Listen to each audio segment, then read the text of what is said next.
Hello everyone, so I'll be doing a mini review unpacking of the Master Lock U-Lock.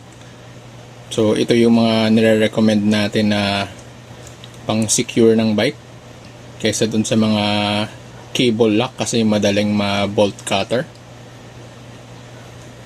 So kung titingnan natin siya, so pag hinawakan ko siya, yung feel niya solid na solid.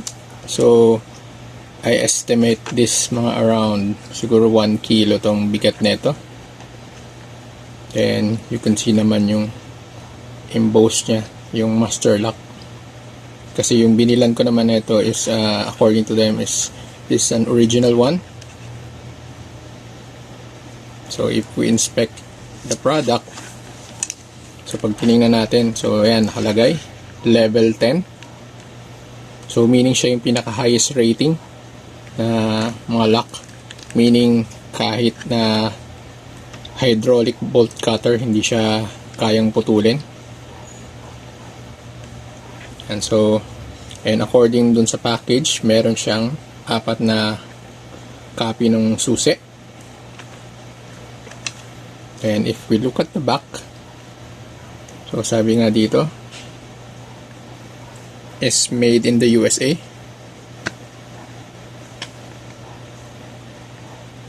Yan siya.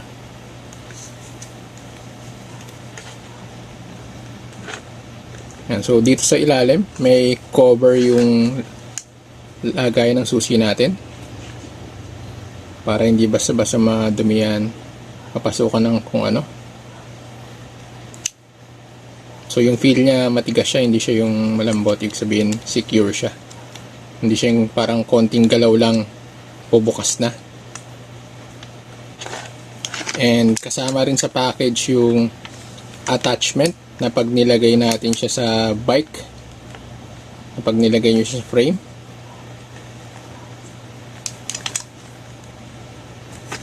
yan. So nakuha ko to ng 1.6 on sale, pero normally sa iba binibenta to ng around 1.8.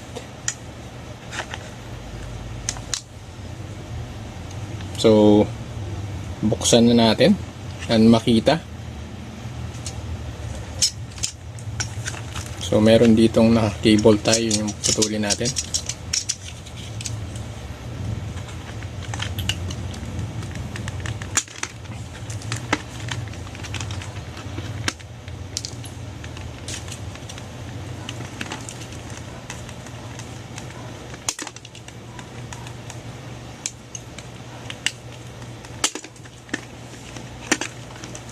Ayan, tanggalan natin.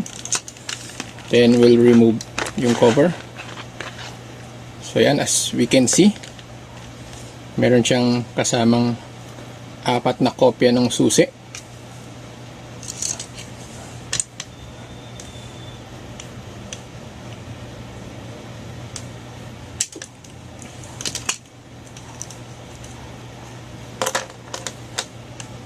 Then I think ito yung manual. Manual and Allen key para sa mga bolts, para pag sinecure natin siya sa bike, if ever na ilalagay nyo siya. Yung iba naman pag gumagamit ng U-lock, sinasabit nila sa bag or pinapasok nila sa bag na lang nila. Pero kung ayaw nyo nung bigat na nandun sa bag, ikabit nyo lang siya sa frame. Ayan. Then remove natin yung sa attachment.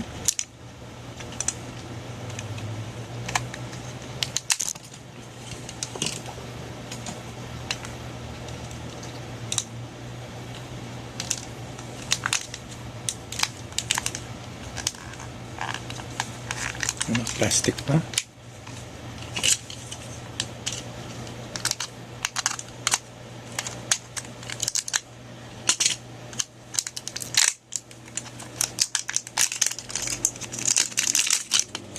Ayan.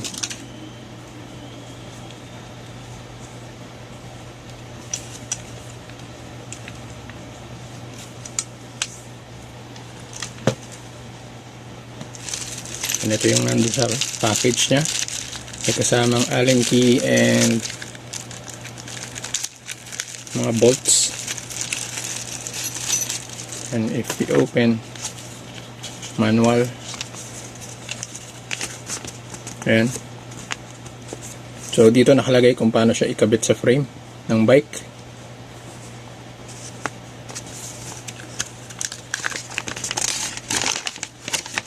Ayan. So yung manual, different languages, English, Spanish, etc.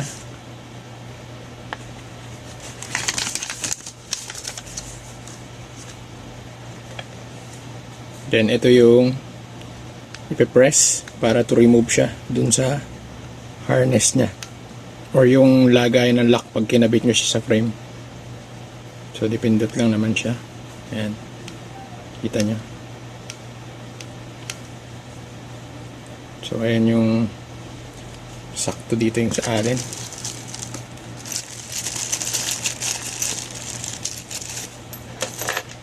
So pag luluwagan nyo siya, ayan lang, counterclockwise. So ayan, meron din siyang extra rubber para kung yung frame nyo is mas maliit dun sa size nung nandito.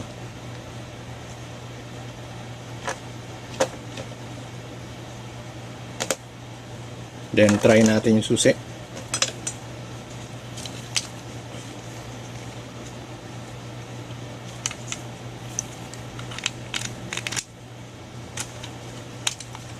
Ayan. Twist, then pull. Ayan. So kung titingnan natin itong U-lock na to, hindi siya yung isang side lang yung nagla-lock. So both sides siya yung locking mechanism niya. So pag ibabalik lang, yun lang din. And susi uli.